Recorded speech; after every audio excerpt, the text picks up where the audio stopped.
Klik dulu tombol subscribe, jangan lupa nyalakan loncengnya supaya gak ketinggalan updatean selanjutnya. PT Supra Perpindo Farma bersama Sanggar Cerita mempersembahkan serial Sandiwara Radio Mantra Naga Bumi.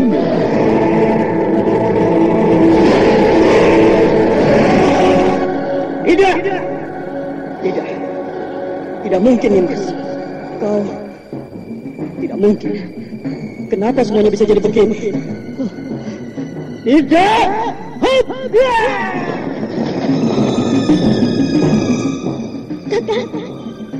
Kakak Rangga Geni.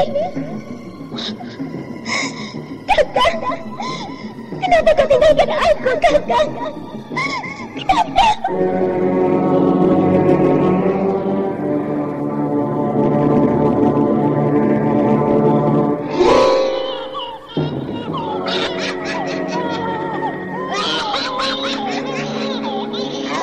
Ini adalah bayi yang kedua yang kudapatkan. Tinggal satu lagi. Dan setelah itu semuanya akan berakhir. Aku akan sempurna. Dan itu berarti kematian bagi kalian semua orang-orang perang jika.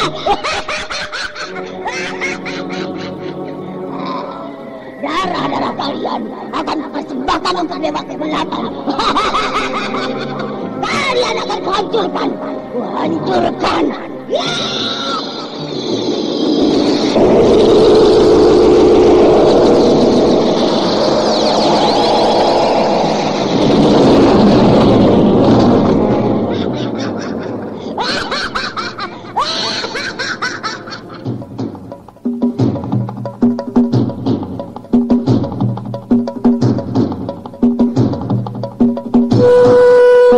Mantra Naga Bumi, sebuah kisah misteri tentang hilangnya kitab Lawang Pitu dan Mahkota Bim, lambang keperkasaan Mataram kala itu. Penuh ketegangan, dendam, dan keserakahan, diseling dengan kisah romantis yang mengharukan.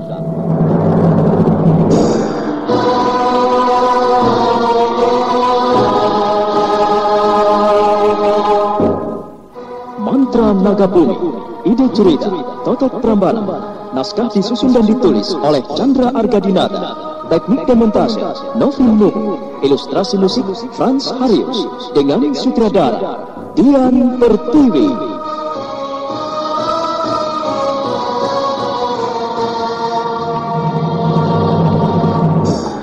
Mantra Naga Bumi kali ini menampilkan episode ke-31 dengan judul Sepasang Pedang Pembunuh.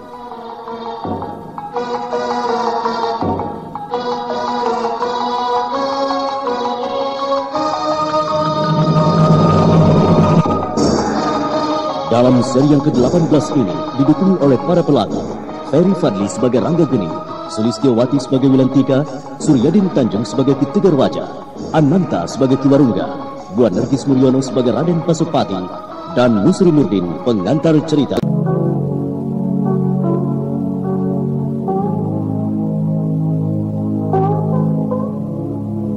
Rangga Geni menotok tubuh Raden Pasupati, lalu menyerahkannya pada Ki Tegar Wajah. Sementara itu orang-orang padukuhan yang sejak tadi berdiri tegang kini berteriak dengan penuh semangat.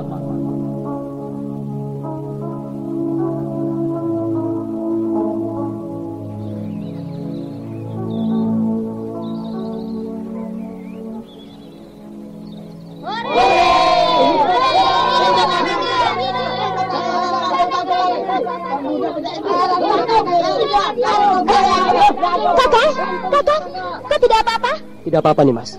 Tenanglah. Bersyukurlah. Semua ini berkat doamu. Kakang jahat. Kakang telah membohongiku, menipuku. Kau telah membuat aku kecewa. Kakang jahat. Aku benci. Kenapa nih, Mas? Kenapa kau benci padaku? Kakang telah menipuku, membohongiku juga ayah. Kakang juga telah tega melakukan semuanya. Nih, Mas, dengarkanlah. Aku sadar dengan semua yang aku lakukan. Tapi panjang ceritanya nih, Mas. Dan itu adalah masalah pribadi. Apakah kau mau mendengarkan masalah pribadiku? Bukankah kau sudah berjanji tidak akan mengusik soal pribadiku? Apakah kebohongan itu juga masalah pribadi? Iya.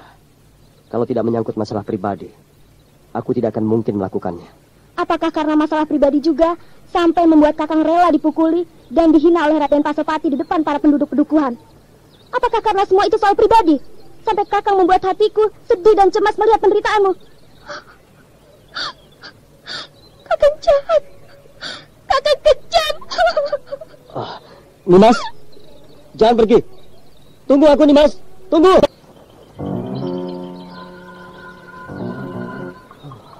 Bagaimana ini? Apa yang harus aku lakukan? Nimas Wilantika merajuk.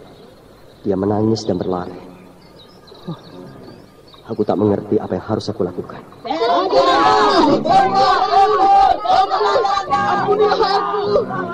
Ampunilah aku. Apa? Ampun. Tidak ada ampun bagi manusia sepertimu. Manusia berhati iblis. Kau telah menodai banyak perempuan di desa ini. Kau telah membuat begitu banyak gadis menderita, kehilangan kesucian dan harga dirinya. Ayahmu juga telah membuat banyak orang menderita. Sekarang dengan seenaknya saja kau minta ampun.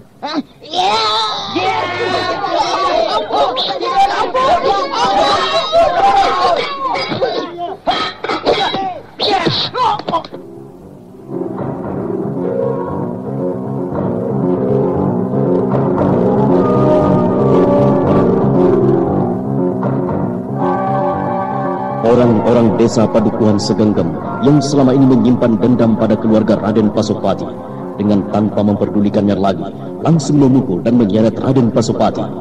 Ranggageni menarik nafas panjang. Dia hanya menggeleng lalu mengejar ke arah Wilantika.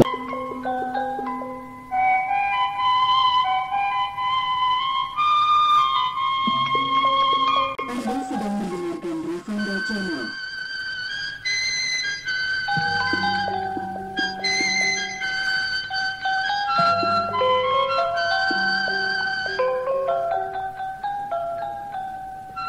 Wilantika yang lari dari Ranggageni terus menyusuri jalanan menuju ke rumah.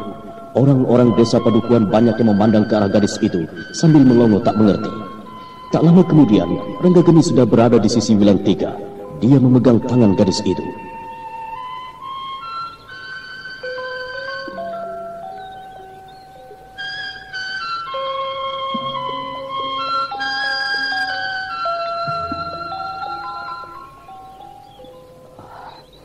Nimas, maafkan aku. Aku memang bersalah. Aku telah membohongimu, membohongi ayahmu. Sekarang kalau Nimas tidak memaafkan diriku, biarlah aku pergi. Biarlah aku tinggalkan desa ini.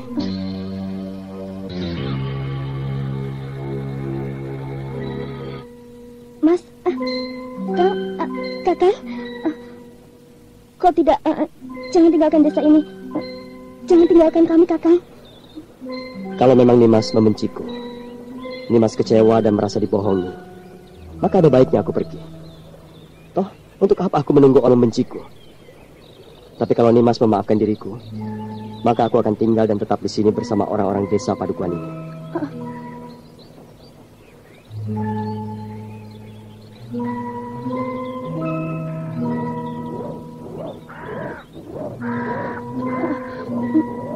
Ada apa itu, Kakak? Lihat di langit sana itu. Itu ada burung. Burungnya besar sekali. Itu Raja Wali raksasa. Nimas, ayo bersembunyi. Ayo, Nimas. Iya, Kakak. Raja Wali raksasa. Baru kali ini aku melihatnya, Kakak. Ada apa ini? Kenapa ada burung Raja Wali menitari desa ini? Itu pasti orang-orang dari desa Skorobanyu. Nimas Nilot Kencana dan Nimas Nilot Mahesi. Aku telah melupakan mereka. Aku yakin itu pasti salah satu di antara mereka. Mereka pasti tahu apa yang terjadi antara aku dan Nimas Diah Ayu Pengukir. Aku telah melupakan mereka berdua. Dewata aku. Kutukan dan derita apa lagi yang akan aku terima? Seharusnya aku menemui mereka.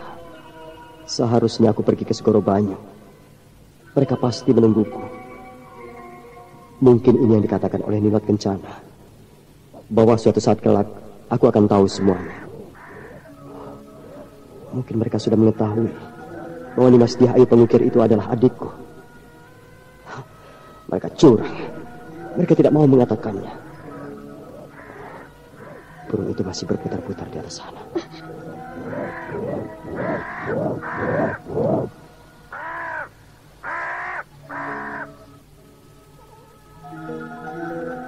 Kakang, kenapa kau melamun memandang burung itu?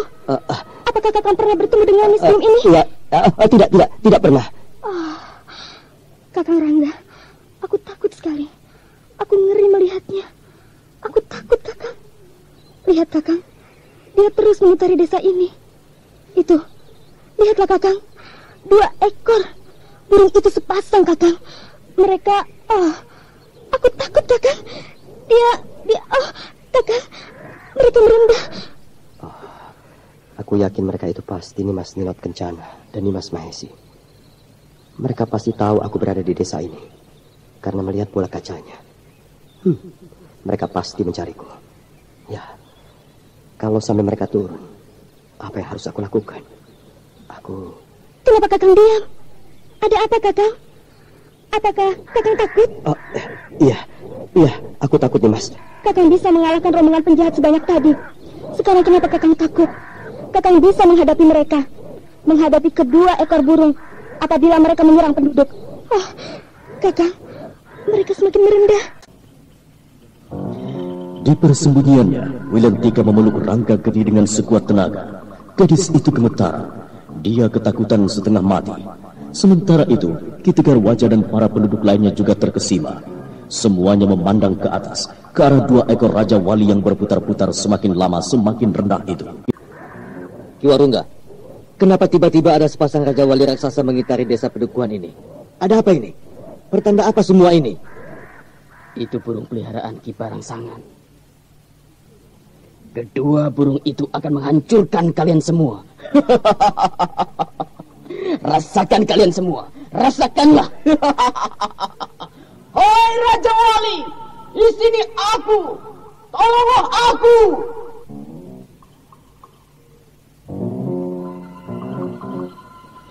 Mendengar teriakan Raden Pasopati yang keras itu, semua penduduk Padukuhan segenggam terdiam. Mereka tiba-tiba menjadi takut, apalagi ketika Raja Wali itu menukik perlahan ke bawah.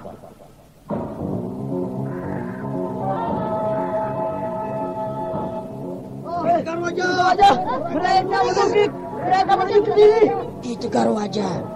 Apa yang harus kita lakukan? Apakah kita akan melawan kedua Raja Wali itu? Tapi tidak mungkin. Mereka burung raksasa. Kalian bersiaplah. Kalau dia menyerang, lawan sekuat tenaga. Kita tidak boleh membiarkan keangka murkaan merajalela di Pedukuhan ini. Bersiaplah. Kalian akan mati semua. Burung itu teman baikku. Mereka berdua akan menghancurkan kalian. Dan juga pemuda bodoh itu. Raja Waliku, kemarilah. Tolong aku.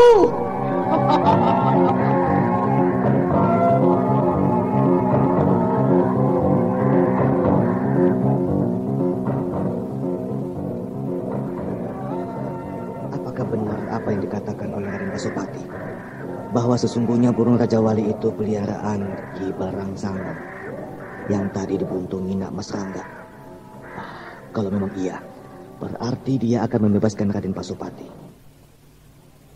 Kalian bertiga, jangan lepaskan orang itu. Apapun yang terjadi, jaga dia. Biar kami yang menghadapi Raja Wali itu. Ya, kita wajah. Kalian tidak akan menang. Kalian akan mati semuanya.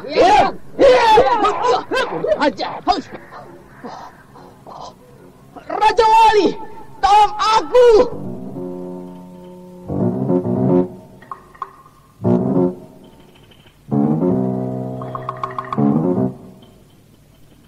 Teriakan Raden Pasopati yang kembali menggema itu membuat Raja Wali itu dengan cepat menukik turun dan hinggap tak jauh dari orang-orang Padukuhan segenggam yang semakin panik ketakutan.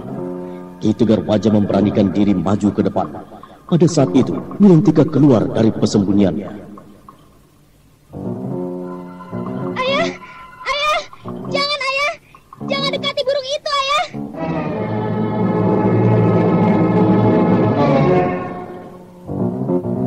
Nak Mas Wilantika, tahan.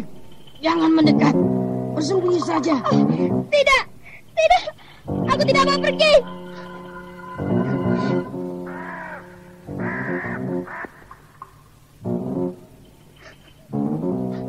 Ayah, hentikan. Jangan mendekati Raja Wali itu, Ayah. Ayah akan binasa. Ayah akan celaka. Wilantika, mundurlah, jangan mendekatiku, mundur. Biar aku yang berurusan dengan mereka, mundurlah kau. Oh ya, mana nama Serangga?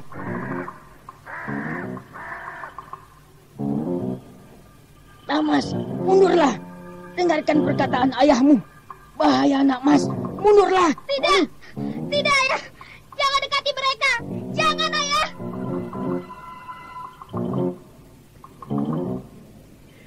Namun Ki Tegar Wajah tak menghiraukan teriakan anaknya.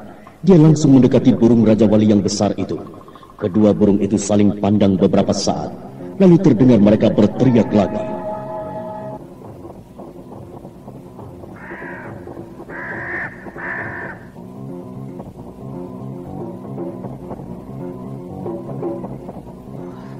Telingaku sakit sekali mendengar teriakannya. Aku seperti mendengar retakan petir. Bulu kudukku merinding semuanya. Oh, Dewata Agung, berilah kekuatan padaku. Berilah keteguhan batin. Oh, kalau dia mau memangsaku, mungkin sekali kelam saja aku akan mati. Ayah! Ayah! Hentikan! Jangan dekat, Ayah! Jangan! Ayah! Anda sedang mendengarkan Ravanda Channel. Ki Tegar Wajah menarik nafas panjang. Dia berusaha untuk tidak memperdulikan teriakan anaknya. Dia kembali melangkah. Kini jarak antara dia dengan kedua ekor Raja Wali raksasa itu hanya beberapa tombak saja. Sekali sambar tubuh Ki Tegar Wajah akan menjadi santapannya. Para penduduk padukuhan tak ada yang bersuara. Semuanya menahan napas.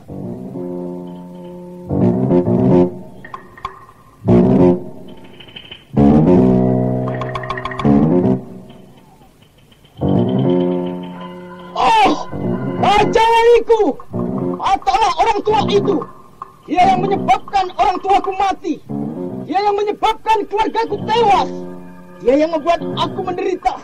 Hayo, sambil dan telan tubuhnya. Lakukanlah untukku. Hayo Raja Wali, lakukanlah.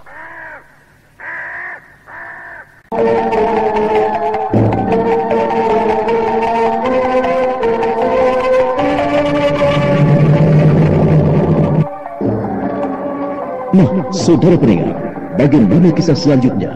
Apakah yang akan terjadi? Apakah burung itu benar-benar akan menuruti perintah Raden Pasopati? Untuk mengetahui jawabannya, ikuti terus serial Mantra Naga Bumi ini pada seri berikutnya di radio kesayangan Anda.